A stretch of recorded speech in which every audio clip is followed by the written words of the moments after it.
lips of clay that my words may be not just my words, but that we all may be inspired by Holy Scripture.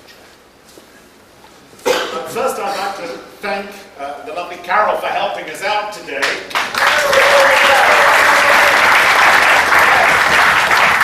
And pray for James Boschke, who's got a stomach flu like everyone else, it seems. So keep him in prayer. But as ever, the work of the music ministry just lifts my soul. It prepares me with the message. However, if the message is lousy, don't take it out of the music. Yeah. Amen. Now, I'd also like to point your direction to our little helper here. We have a gargoyle. Yes. Now, this is a sanctuary lamp that burns in perpetuity in reference to the sacraments reserved in our tabernacle. And the sanctuary lamp needed supporting, so we got a corbel. And the corbel supporting the sanctuary lamp is a copy of a medieval gargoyle.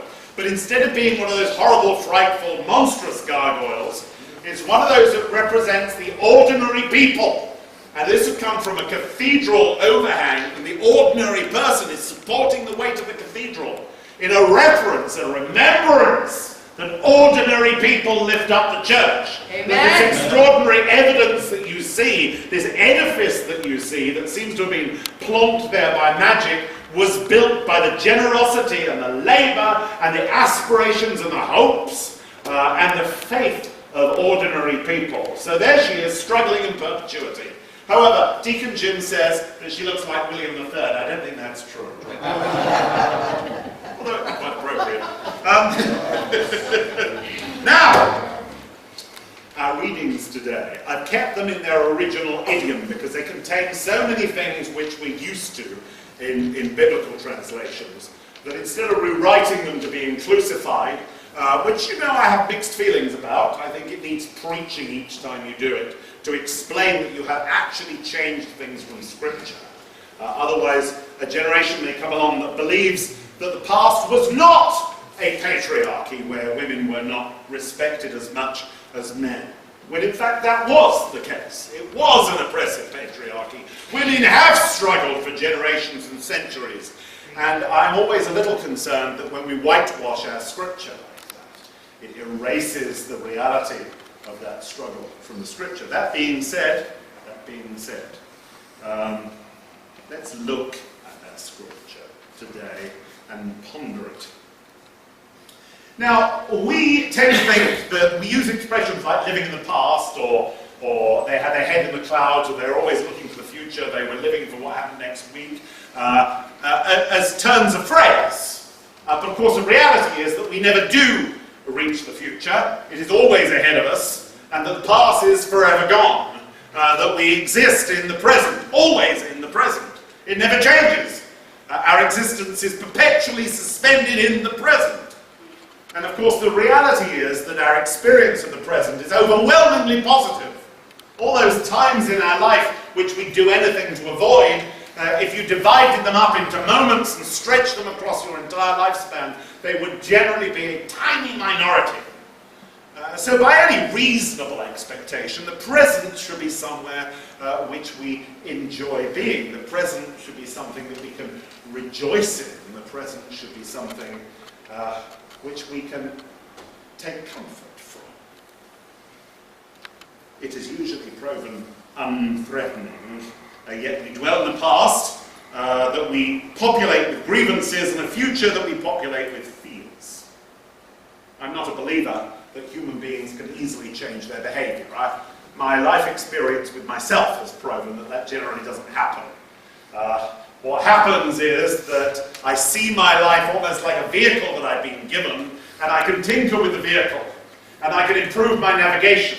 And if I've got lousy fuel in the vehicle, then I can put in good fuel, and I can do all these different things. But fundamentally, I'm driving the same vehicle I had when I was 10 years old. It may be rustier in places, but it's the same vehicle. And I also know how to drive this vehicle. You don't know how to drive the vehicle I'm in, therefore you would probably be ill-judged if you tried to judge my skills in driving. However, we can become disheartened if we're aware that we're driving the best we can and our vehicle seems to be struggling in the slow lane and we're overtaken by a Porsche roaring along. Now, what the Porsche driver doesn't know is that the vehicle we're driving is a 1959 Edsel. And they're roaring past in a Porsche. I mean, the reality is that our physical and emotional and intellectual realities are all radically different. And we can only ever be judged by one who truly knows the experience of driving, who we are, what we are, not somebody else. And of course, there is no one who knows that, which is why we look to Almighty God as being the true judge. So we throw away phrases like, oh, do not judge, and yet we will do it. But I think if we understood from what a position of ignorance we actually do attempt to judge others, it would not only help us to get along better with our fellows, but it would also help us to become impervious to the judgment of others, impervious to the opinion of others, because we understand that it is not based upon a true appreciation of our realities. Now, if we're going to look at the world like this, we are going to have to make some radical changes in the way that we look at systems like criminal justice. Now, I wasn't intending to preach on this. My sermon's already written out, and it doesn't mention criminal justice. I don't know why I'm bringing this up, but I feel powerfully moved to suggest that the entire way that we look at the world is skewed by a fallacy. And the fallacy is that we from outsiders can judge other people by their actions and ourselves by our motives, and that when another person goes askew, it is at any time justified to place them in a place of incarceration where there is no hope for reconstruction and no hope for rehabilitation, but only the chance for us to get revenge. Okay, I've said that piece. It must have meant something to somebody, because I don't know where the hell it came from. So now let's get back down to the sermon.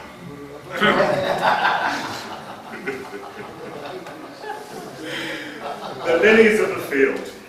That was what I was going to preach. The lilies of the field. Yeah. Where did I go off on that? Funnily enough, New Orleans used to bring this out in me. Because you could ignore the criminal justice system for so long, and then eventually it would face you. The biggest investment that any public authority gives in many wards of New Orleans is the criminal justice system. That the cost of incarcerating people in the 7th Ward of New Orleans is more than all the public services combined that the 7th Ward of New Orleans receives. And then we have the damn temerity to wonder why the outcomes for people who are brought up and live in the 7th Ward are not the same as the people who live in Carrollton. And the same things would apply for communities in our own valley, whether it be Desert Hot Springs or whether it be Mecca. Again, I'd like to explain where this is coming from, but I'm not entirely sure. Maybe it's that when you are really forced into a close examination of yourself and others in the light of our faith, you have to reassess not just the way you live your narrow life, but the structures that you are part of, and the structures that by your silence you give approval to. The structures that we all give approval to by our silence, by our taxes, by our votes. And there are some things that go on in our society and in other societies around the world which will only stop when we say, I will not be a part of this, and I will not give my assent to it. But the difficulty of that it puts us in a situation where we have to be awkward, and we have to endanger our security and endanger our comfort. And when we do that, the pressures against us doing it are very potent and they're very real, and most of us don't do it. So we're in a situation now where probably our silence is going to make the difference between whether we find ourselves putting our names to actions internationally and nationally, which we will regret for the rest of our lives. I was advised 2 weeks ago by a well-meaning gentleman who's a clergy colleague in somewhere on the coast, that we all had to be ultra careful now because we could lose our tax exemption if we mention anything that's possibly political.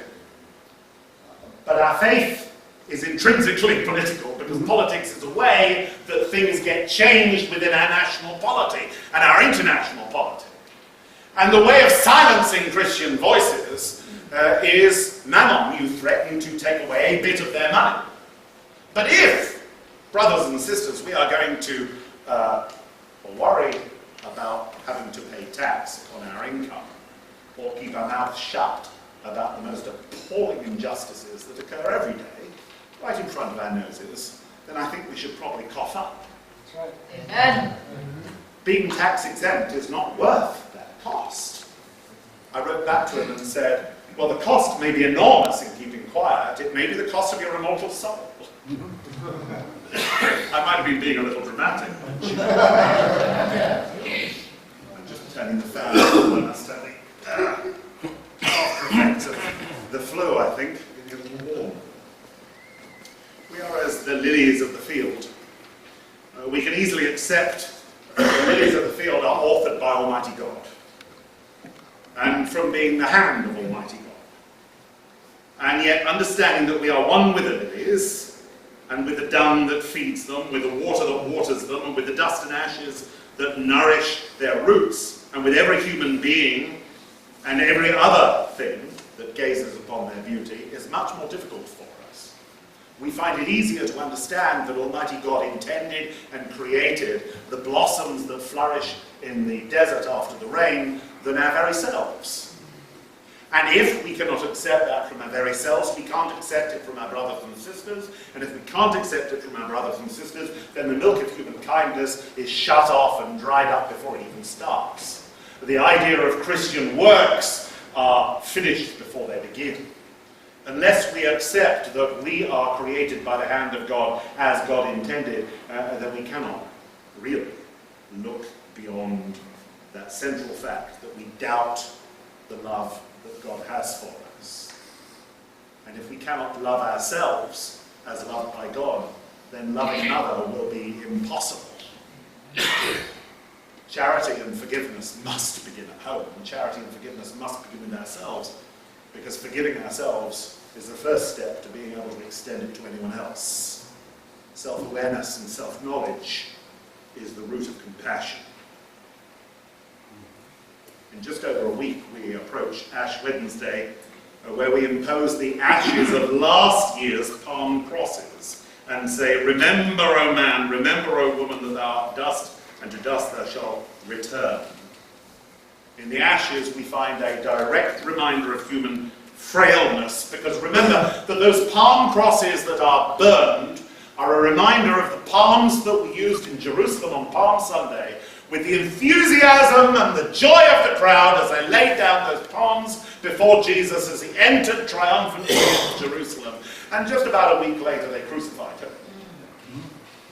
Those palm crosses represent the appreciation of our frailness, that so much of what we say and what we speak and what we intend is barren and vain. And when we impose the ashes upon ourselves, we take onto ourselves the understanding that we may well have been one of those cheering Jesus when he entered Jerusalem, and we may well have been one of those witnessing the crucifixion either in silence or cheering that on too, begging for Pilate to crucify him. But there's another side to ashes. The Vedic religions, of which Hinduism is the central incarnation, believe that ashes are the literal distillation of the material world. That when they take upon themselves the wood ashes, it's not just a distillation of wood that's been burned, but it is all the days of sunlight that fell upon the leaves of the tree, all the showers that nourished the tree, the dung in the earth that nourished its roots, and the years of the life of that tree distilled down into ashes. And of course, ashes are, as we know, the very stuff of life. The elements that make us up are the ashes of long extinguished stars. And of course, those Hindu sadhus and holy men who smear themselves in ashes say that we dress ourselves in stardust, Now, I myself prefer to emphasize the penitential side of that. And I know that at the moment, our moderator is very big on glitter ashes as a new slant, but there's an element of truth in that. That the ashes have that penitence, that we are the people of Palm Sunday who smeared ourselves with the dust of the ashes of our hopes and expectations in the person of Jesus, because we wanted something that Jesus was not, and we're not willing to accept what Jesus was. And we also smear ourselves in the dust of forgotten stars, which is the very stuff of creation.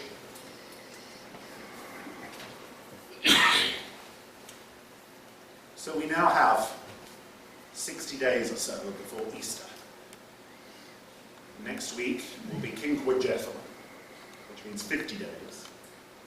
And then there will be Ash Wednesday, which supposedly points towards 40 days. I know the mathematics doesn't add up. But we now have a chance to try and burn into ourselves some expectation of a real sea change in the way we view our lives, our relationship with God, and our relationship with others. That we can, during this period of Lent, seek to look deep within ourselves and find whatever is there and learn to love whatever is there. And if we can love the things that we find most vile about ourselves and make our peace with them, then there is no stranger that will force us to turn our love away from them. If we find love for ourselves in this period of penitence, if that be our holy work during Lent, then during Easter we may find it easier to love one another. Just as a beginning. And this I commend.